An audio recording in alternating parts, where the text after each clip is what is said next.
Hello दोस्तों, स्वागत है आपका सोलो लेवलिंग सीज़न 1 के अंदर। जहां पिछले पार्ट में हमने देखा वांग डोंगसू और उसकी टीम ने जिनू और यूजिन को डंजन के अंदर अकेला छोड़ दिया था। माना क्रिस्टल की लालच में इन्होंने दोनों को मारने का प्लान बना लिया था, लेकिन जिनू को अब समझ में आने लगा था कि ये सब पहले से ही प्लान किया गया था। एपिसोड की शुरुआत होती है जब केव का दरवाज़ा धमाके से बंद हो जाता है। तब यूजिन घबराते हुए बोलता है, ये लोग हमें मारना चाहते हैं और वो भी सिर्फ माना क्रिस्टल के लिए। हमें यहाँ से किसी भी तरह से बाहर निकलना होगा। जिनू यूजिन से कहता है, कभी कभी डंजन के अंदर लिजर्ड भी होते हैं। यूजिन हैरानी से पूछता है, क्या लिजर्ड? तभी जिनू उसे कहता है, डंजन एक बहुत खतरनाक जगह है। यहाँ एक्सीडेंट होना आम बात है और अगर कोई क्राइम भी हो जाए तो उसे साबित करना लगभग नामुमकिन है। डंजन के अंदर कोई सीसीटीवी कैमरा नहीं होता और ना ही कोई विटनेस होता है। कई बार हंटर अपने फ़ायदे के लिए दूसरे हंटर को कुर्बानी बना देते हैं, बिल्कुल उसी छिपकली की तरह जो बचने के लिए अपनी पूंछ को छोड़ देती है। अगर कोई हंटर वीक हो, अगर कोई हंटर उनके काम का ना हो तो उसे छोड़ दिया जाता है। उसी वक्त जिनू को अपनी पुरानी ज़िंदगी याद आने लगती है। वर्ल्ड वीकेस्ट हंटर, ये सब उसके दिमाग में घूमने लगता है। पूरी दुनिया उसे कमज़ोर समझती थी, लेकिन अब सब कुछ बदल गया था। अब उसके पास सिस्टम था।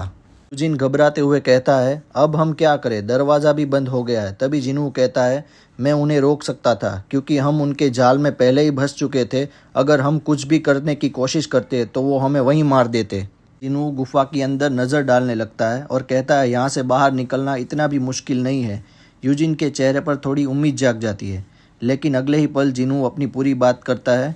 असली प्रॉब्लम बाहर निकलना नहीं है, असली प्रॉब्लम तो वो चीज़ है जो ब्लास्ट की आवाज़ से जाग चुकी है। दोनों धीरे धीरे पीछे मुड़ते हैं और उनके सामने था डंजन का बॉस, एक जाइंट स्पाइडर। और यहाँ से ये सीन कट हो जाता है और हमें डंजन के बाहर का नज़ारा दिखाया जाता है। वांग डोंगसू और उसकी टीम बाहर आराम से बैठी हुई होती है।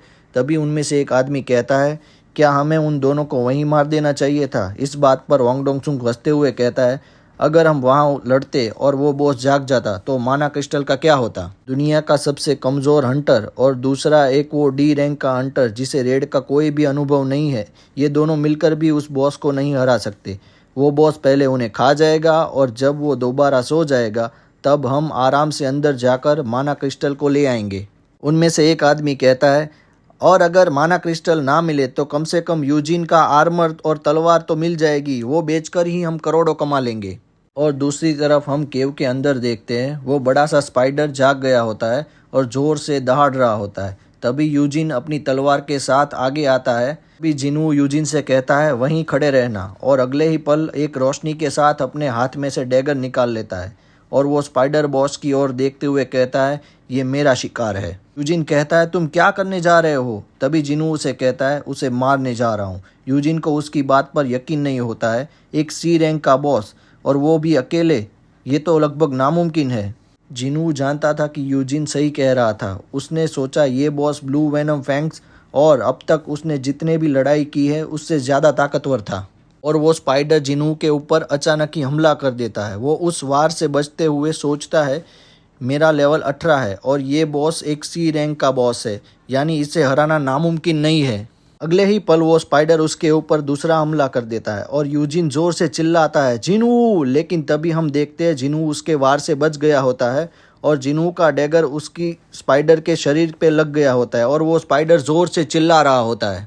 ये सब देखकर यूजिन अपने मन में सोचता है, ये एक ई रैंक का हंटर है। और तभी हम देखते हैं वो स्पाइडर जिनू के ऊपर बार बार लगातार हमला करता रहता है। जिनू उसके हमले से बचते हुए उसके ऊपर हमला कर रहा होता है। जिनू के इतने सारे हमले करने पर भी उस पर ज़रा से भी खरोच नहीं आई होती है और जिनू सोचता है उसकी स्किन काफ़ी मजबूत है, उसके ऊपर जितना हो सके उतना गहरा घाव करना होगा। वो स्पाइडर जिनू के ऊपर काफ़ी रफ्तार से हमला कर रहा होता है। जिनू उसके ऊपर हो रहे सभी हमले से बचकर उस स्पाइडर की कोई ना कोई कमजोरी ढूंढ रहा होता है।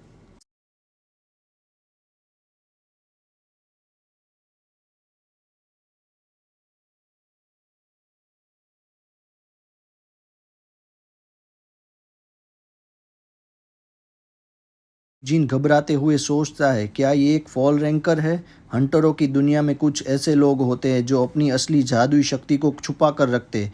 वो जानबूझकर कमज़ोर दिखते हैं, रैंक टेस्ट के दौरान भी अपनी असली शक्ति को छुपा कर रखते हैं। ऐसे लोग को कहा जाता है फॉल्स रैंकर। और ज़्यादातर फॉल्स रैंकर खतरनाक साइकोपैथ होते हैं जो लोगों को मारने में भी हिचकिचाते नहीं है। दूसरी ओर जिन्हू लगातार उस स्पाइडर के ऊपर हमला कर रहा होता है। यूजिन घबराते हुए सोचता है मैं यहाँ आया ही क्यों था, और उसे पहली बार मौत का एहसास हुआ होता है। और इधर जिन्हू स्पाइडर के साथ लड़ाई के बीच ये सोच रहा होता है कि मुझे लड़ते हुए कितनी देर हो गई है, 5 मिनट नहीं शायद 10 मिनट। उसका स्टेमिना तेज़ी से कम हो रहा था। सिस्टम का नोटिफिकेशन उसे दिखाता है फैटिग 57। जिन्हू समझ जाता है जितना फैटिग बढ़ेगा उतना ही उसकी स्पीड कम होती जाएगी, और अगर ऐसा ही रहा तो वो हार सकता है।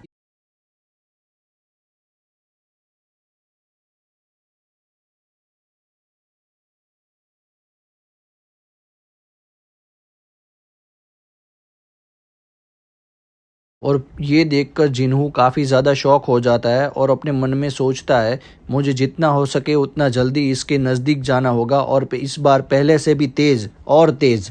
और वो फिर उसके ऊपर हमला करने जा रहा होता है और अपने मन में कहता है और तेज़ और तेज़ और तेज़। तभी उसका सिस्टम उसे नोटिफिकेशन दिखाता है active skill spirit level 1 movement speed plus 30%, और उसकी रफ्तार बहुत ही तेज़ हो जाती है और वो उसके ऊपर।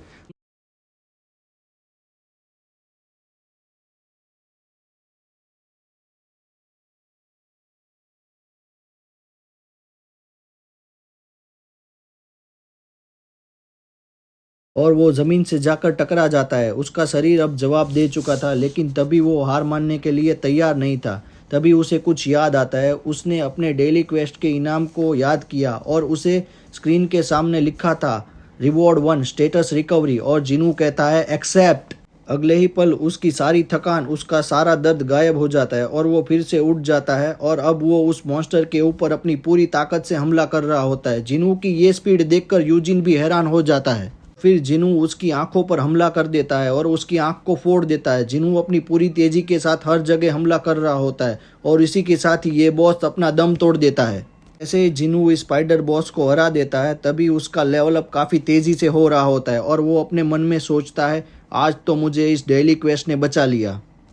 और जिनू फिर उस स्पाइडर बॉस के शरीर में से स्टोन को निकाल रहा होता है। यूजिन ये देखकर घबराते हुए बोलता है सर मैं आपके लिए ये सारे मैजिकल क्रिस्टल उठा लेता हूँ, और आप लड़ाई करके थक गए होंगे तो ये पानी पी लीजिए। जिनू सोचता है हैं सर और मैं, और तभी यूजिन अगले ही पल जाकर माना क्रिस्टल इकट्ठा करने लगता है। जिनू सोचता है ये इस तरह क्यों करने लगा, शायद मैंने इसकी जान बचाई है इसलिए। अभी एक जोर का धमाका होता है और गुफा के अंदर कुछ लोग आ रहे थे।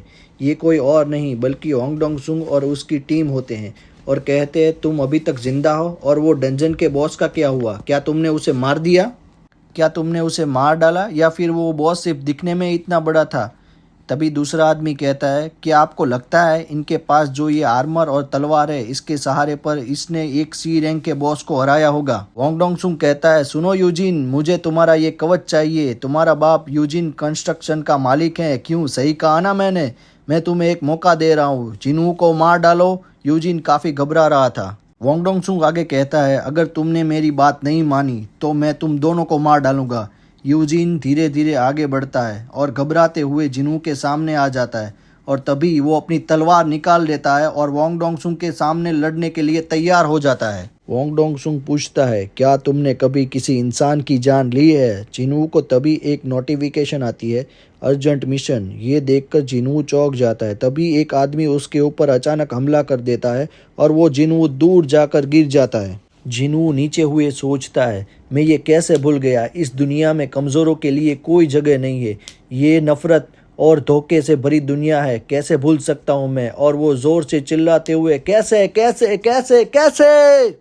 बस अब बहुत हुआ, अब मुझे किसी भी बात की परवाह करने की ज़रूरत नहीं है। और तभी वो देखता है उसके स्क्रीन पर उसे अर्जेंट मिशन में उन सभी लोगों को अगर नहीं मारा तो जिन्हू का दिल धड़कना बंद हो जाएगा।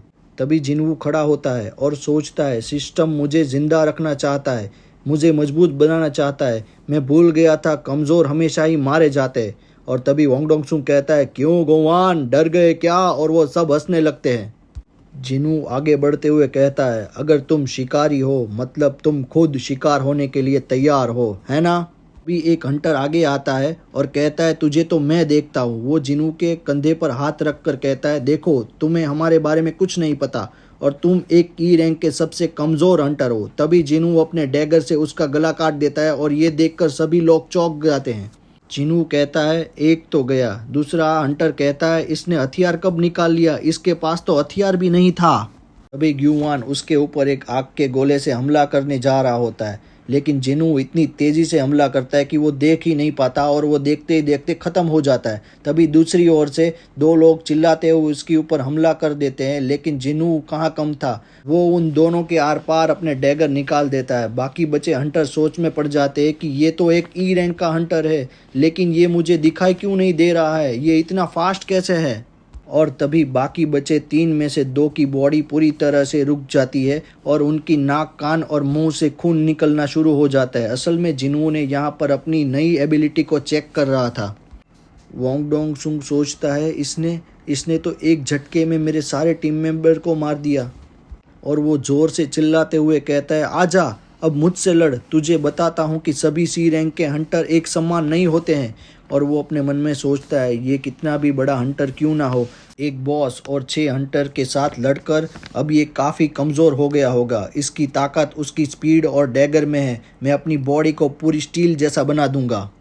और वो जिनू के ऊपर हमला कर देता है, पर जिनू का हाथ उसके मुंह पर आ जाता है। और तभी जिनू कहता है मिस्टर वोंग, आप ताकतवर है, लेकिन मेरे पास आपके लिए एक बुरी खबर है। तभी वो उसका सर ज़मीन में पटक देता है और कहता है अब मैं हर पल और भी ज़्यादा ताकतवर होता जा रहा हूँ।